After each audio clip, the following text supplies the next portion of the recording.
Good morning po sa mga buyer po natin ng house dyan. Nandito po ako ngayon sa ah, Barangay Kupang, Antipolo, Rizal.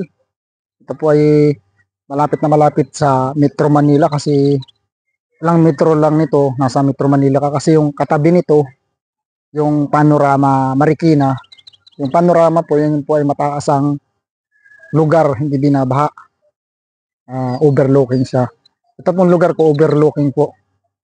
Ang pangalan po ng subdivision nito ay Marikina Residence, Barangay Kupang yung located niya. Antipolo, Rizal. Overlooking po ito, flood free. Yan. Paano ko po ba nasabi sa inyo na overlooking? Ito po.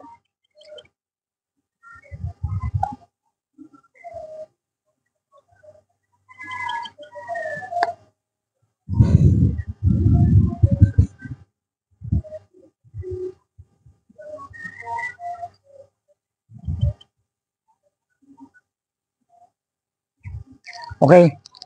Sa palagay po ninyo, overlooking yung lugar. Babahain po ba itong lugar na ito? Baka lubog na yung baba, hindi pa itong lugar na ito, itong Marikina Residence, di ba? Ang taas ng lugar niya, flood free nga.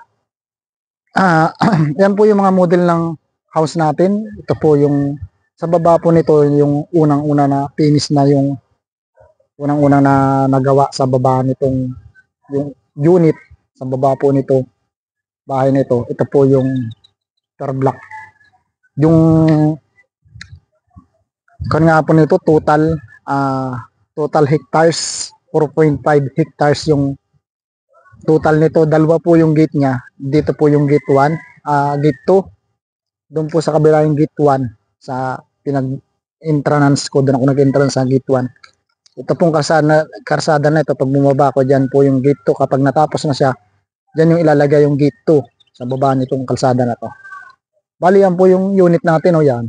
Yan po. Yung unit po na yan, yung house na yan, ang unit po na itatayo dito ay 514 units. Ang dami po, di ba?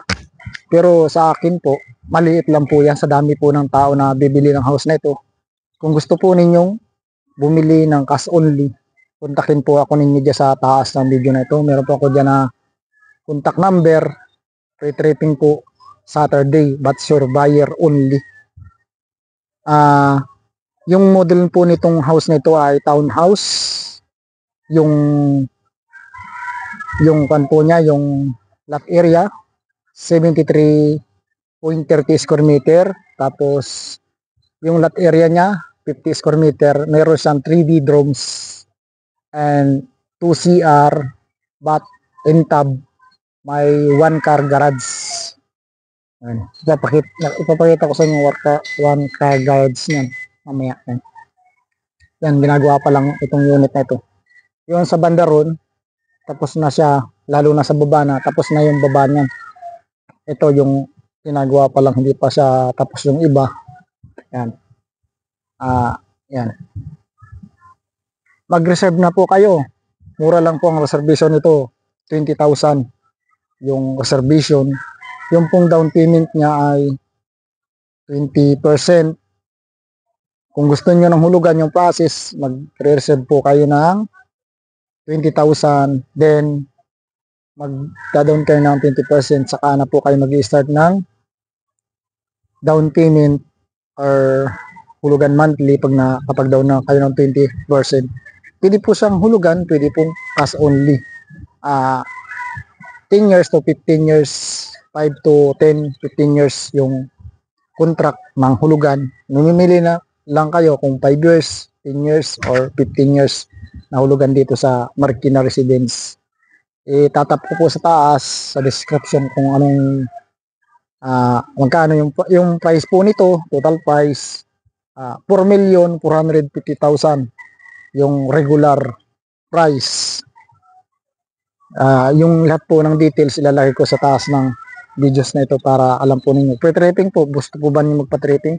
Kung kayo po ay taga Metro Manila o taga Cainta Rizal, na upa po kayo sa Cainta Rizal, malaki pong upa ninyo. Example, sa Cainta Rizal, umupa kayo ng 30,000 monthly. Kung kayo nasa Marikina, umupa kayo ng 30,000 o 20,000 monthly.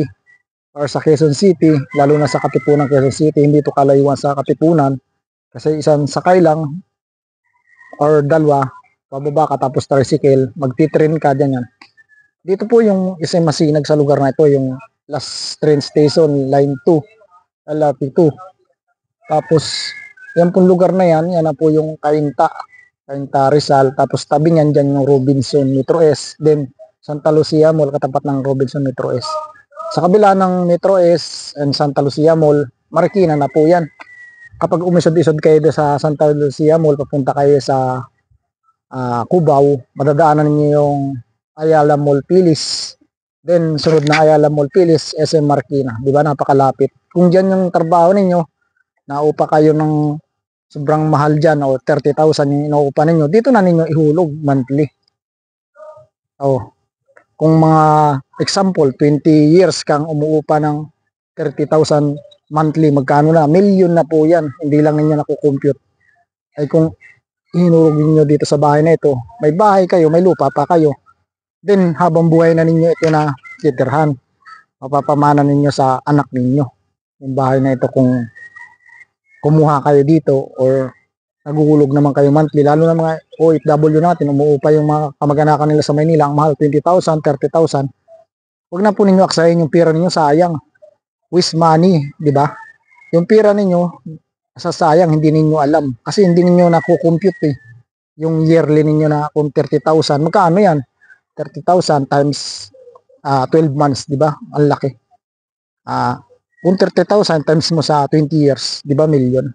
Napakalaki. Kung binili mo nito, ilang unit na nito yung makukuha mo na bahay dito sa Marikina Residence. Kasi yung total price po niya, 4,450,000, di ba? Ganyan ka-basic yung pag-compute. Kukomputin mo yung monthly mo sa upahan, kung meron ka naman pang hulog dito, upan doon sa bahay na ito, ay computein mo kung 30,000 yung monthly mo na upahan mong bahay or 20, o dagdagan mo na lang. At least pagdating na araw, may sarili ka na bahay, house and lot, diba? Overlooking pa, flood free. Ito po ay complete amenities, 24/7, may security guard. Meron siya na gazebo and may children playground, basketball, swimming pool, and cover court, and tennis court, and volleyball court. Yan po yung mga amenities niya. Executive Village po itong Marikina Residence. Malapit po ito sa school ng FEU Roosevelt, Sumulong Highway. Then sa mga ETN, kagaya ng BDO, PNB, mga All Nation College na school, malapit din po siya. Mga Ayala Mall Marikina, malapit din po ito. Tapos sa public market, malapit din po siya. Okay, doon po yun. Yan. Okay. Bili na po kayo. Thank you for watching. Bye-bye.